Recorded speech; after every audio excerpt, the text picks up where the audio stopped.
출애굽기 26장에 기록된 이 말씀을 통해서 하나님께서 주시는 은혜를 우리가 함께 나누기를 원합니다. 지난 시간에 우리는 출애굽기 25장부터 설명이 되고 있는 이 성막의 모형에 대해서 말씀을 나누었습니다. 이 출애굽기라는 성경은 애굽에서 나오는 것도 중요하지만 더 중요한 것은 이 이스라엘 백성들이 왜 애굽에서 나왔느냐 하는 것입니다. 그것은 하나님과 언약을 하기 위해서입니다. 그래서 여러분 레위기 11장 45절 말씀에 보시면 나는 너희의 하나님이 되려고 너희를 애굽 땅에서 인도하여 낸 여호와라. 내가 거룩하니 너희도 거룩할지니라 라고 말씀을 합니다. 그리고 레위기 22장 22절에서 23절까지 말씀에도 보시면 너희는 내 성호를 속되게 하지 말라. 나는 이스라엘 자손 중에서 거룩하게 함을 받을 것이니라. 나는 너희를 거룩하게 하는 여호와요 너희의 하나님이 되려고 너희를 애굽 땅에서 인도하여 낸 자니 나는 여호와니라 라고 말씀을 합니다. 여러분, 하나님께서 이스라엘 백성들을 애굽에서 건져내신 것은 자기 백성과 언약을 함으로 하나님이 되려고 애굽에서 건져내신 것입니다. 그래서 여러분 출애굽기 19장에서 24장까지가 언약식에 대해서 말씀을 하고 있는 것입니다. 그리고 언약한 백성들이 지켜야 할 법을 기록해 주셨는데 그게 바로 레위기 율법의 말씀입니다. 그래서 이 레위기 한 권을 따로 빼놓은 것입니다. 그리고 출애굽기 25장부터 40장까지는 레위기에 나오는 이 제사 제도를 위한 성막에 대한 모형과 성막을 만드는 이야기를 기록해 놓은 것입니다. 그러므로 이 출애굽기 25장부터 40장까지 이 출애굽기의 뒷부분은 다 성막에 대한 이야기라고 보시면 됩니다. 여러분, 성막이 그만큼 중요하고 성막이 있어야 죄의 문제를 해결할 수 있고 또 죄의 문제를 해결해야 하나님의 백성으로 하나님을 만나고 복을 받을 수 있는 것입니다. 그러므로 이 구약 시대에는 이 예수님이 오시기 전이기 때문에 이 성막이 반드시 있어야 하는 것입니다. 그런 의미에서 오늘 우리도 이 구약 성경의 이 성막의 해석과 그 의미를 이해하는 것이 굉장히 중요한 것입니다. 지난번에 출애굽기 25장에서 이 법궤와 떡상과 등잔 때를 설명을 했다면 오늘 출애굽기 26장에는 이 성막의 모양 중에서 성소와 지성소에 대한 모양을 설명을 하고 있습니다. 여러분, 이 성막은 크게 세 부분으로 나눠지는데요. 짐승을 잡고 짐승을 태우는 이 성막들이 있고 그 다음에 성령의 임재와 예수님을 상징하는 성소라는 곳이 있고 또 그 다음에 제일 안쪽에 하나님의 임재의 상징인 지성소라는 곳이 있습니다. 오늘 이 출애굽기 26장에는 이 성소와 지성소의 모양에 대해서 설명을 합니다. 먼저 성막 전체를 덮고 있는 이 덮개가 4개가 있는데요. 이 성막의 덮개를 설명을 합니다. 이 성막을 덮고 있는 이 4개의 덮개는 그 재료가 각각 다릅니다. 여러분 1절 말씀에는요. 제일 안쪽에 있는 이 덮개의 모양입니다. 이것은 제일 화려한 재료로 만들게 되어 있습니다. 가늘게 꼰 배실과 청색, 자색, 홍색 실로 그룹, 이 천사의 모양을 정교하게 술을 놓아서 아주 정교하고 화려하고 고급스럽게 만든 덮개입니다. 그리고 이 덮개 위에 7절 말씀에 보시면 흰색 염소틀로 덮개를 만들게 됩니다. 그리고 세 번째로 14절 말씀에 보시면 붉은 물들인 순양의 가죽으로 또 덮개를 만들게 됩니다. 그리고 마지막으로 해달의 가죽으로 덮개를 만들게 됩니다. 물론 이 성막의 덮개를 가지고도 여러 가지 의미를 부여하고 해석을 하시는 분들도 있습니다. 제일 안쪽에 이 화려한 덮개는 이 예수 그리스도의 영광을 상징을 하고요. 또 흰색 염소틀은 예수의 순결, 또 붉은색 양 가죽은 예수의 십자가, 또 해달의 가죽은 예수의 고난을 상징한다고 해석을 하기도 합니다. 이 4가지 덮개가 더위와 추위를 막아주고 또 성소를 안전하게 지켜주는 역할을 하기도 하고요.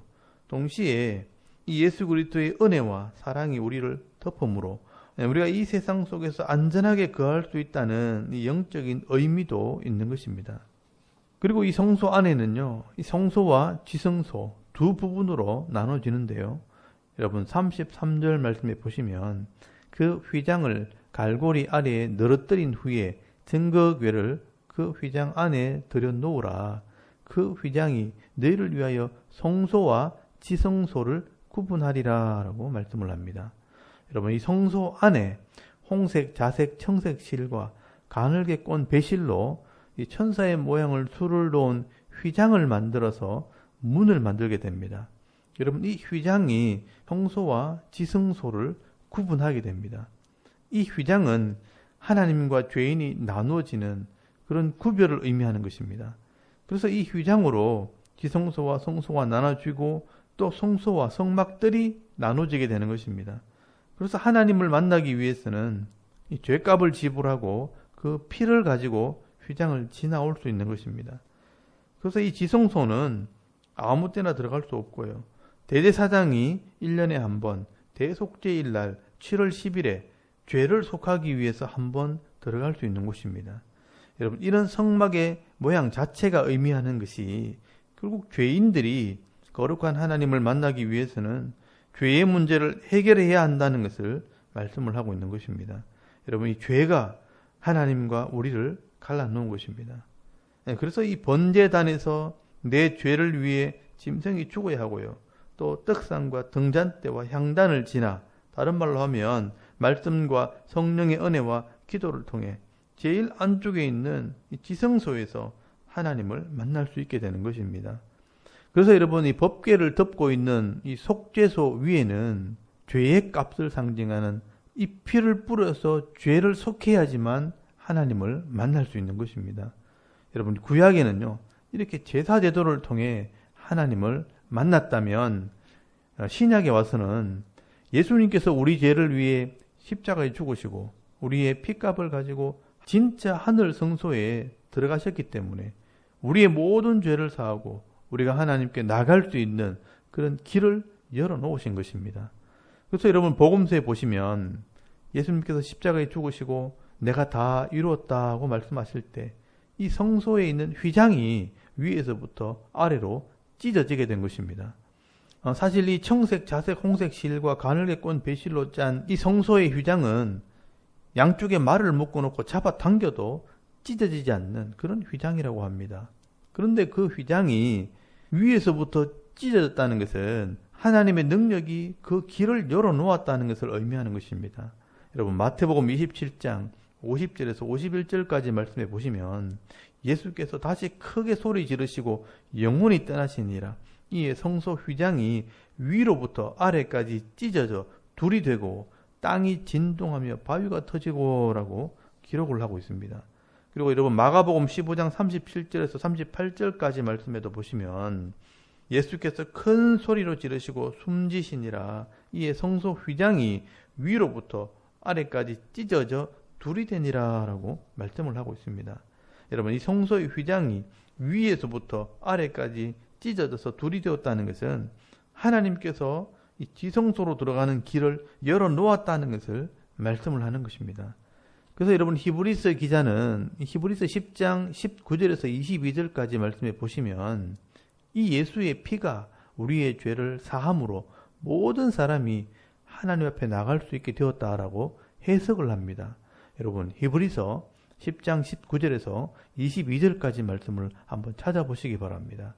거기 보시면 그러므로 형제들아 우리가 예수의 피를 힘입어 성소에 들어갈 담력을 얻었나니 그 길은 우리를 위하여 휘장 가운데로 열어놓으신 새로운 살 길이요 휘장은 곧 그의 육체니라.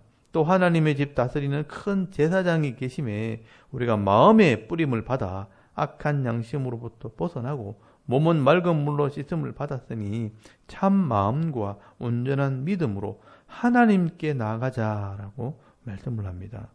여러분 원래 이 짐승의 피를 법궤가 있는 이 속죄소 위에 뿌려서 죄사함을 받고 하나님을 만남으로 회복되고 성도의 복을 받게 되어 있었는데 이제 이 지성소의 휘장이 찢어짐으로 이제 새로운 살 길이 열린 것입니다.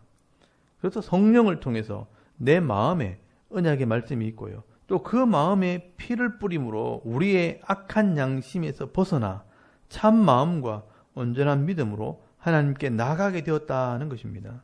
그러므로 우리가 이 예수의 십자가를 믿는 믿음과 이 진리의 말씀을 믿는 믿음으로 우리가 예배에 나아갈 때 우리의 겉사람은 후패해질지라도 우리의 속사람은 날로 새로워지는 은혜를 누리게 되는 것입니다. 그래서 우리가 예배를 드릴 때마다 하나님 앞에 엎드림으로 내 영혼이 새로워진다는 것을 여러분 잊어버리지 마시고요. 예배 때마다 이 새 은혜를 누리시길 바랍니다. 그런데 이런 은혜를 누가 더 사모하고 원하느냐? 사실 사람보다 하나님께서 더 원하시는 것입니다. 그래서 하나님께서 예배자들을 찾으신다고 말씀을 합니다. 그래서 여러분 예수님께서 요한복음 4장에 보시면 이 수가성 여인에게 말씀을 하셨습니다. 요한복음 4장 23절에서 24절까지 말씀해 보시면 아버지께 참되게 예배하는 자는 영과 진리로 예배할 때가 오나니 곧 이때라. 아버지께서는 자기에게 이렇게 예배하는 자들을 찾으시느니라. 하나님은 영이시니 예배하는 자는 영과 진리로 예배할 때니라 라고 말씀을 하고 있는 것입니다. 여러분 하나님께서는 오늘도 이렇게 예배자를 찾으신다고 말씀을 합니다. 여기 찾는다는 단어는요. 마태복음 18장 12절 말씀에 나오는 이 목자가 잃은 양을 찾는다는 그 단어와 같은 단어입니다. 어린 양의 생명을 구하기 위해 이리저리 찾아다니는 이 목자처럼 자기 백성에게 복을 주시려고 하나님께서는 오늘도 이 예배자를 찾으신다는 것입니다. 여러분 오늘도 우리가 신령과 진정으로 예배드림으로 하나님의 눈에 띄는 저와 여러분의 모습이 되기를 바랍니다. 앞으로 우리가 남은 생애를 살아갈 때 이런 예배를 드릴 수 있는 기회가 사실 많지 않습니다. 그러므로 기회가 있을 때 아직 내가 이 예배 자리에 나올 수 있을 때 예수님께서 열어놓으신 이 은혜의 길을 따라 예배로 나와 성령과 진리로 예배드림으로 하나님께서 주시는 이 치유와 회복과 이 기쁨과 평강의 복을 받아 누리는 저와 여러분의 이런 영적인 삶의 모습이 되실 수 있기를 주의 이름으로 축원합니다. 아멘. 우리 잠깐 기도드리겠습니다. 오늘도 하나님의 은혜로 예배하고 하나님과 동행하는 하루가 되게 하옵소서. 또 나라와 민족을 위해 교회와 우리 가정을 위해서 기도하시고요. 개인의 기도 제목을 따라 기도하고 오늘 하루 삶을 또 시작할 수 있기를 바랍니다. 다 같이 우리 하나님께 한번 기도드리겠습니다. 살아계신 하나님 은혜를 감사합니다. 오늘 이 아침에 하나님을 예배하게 하시고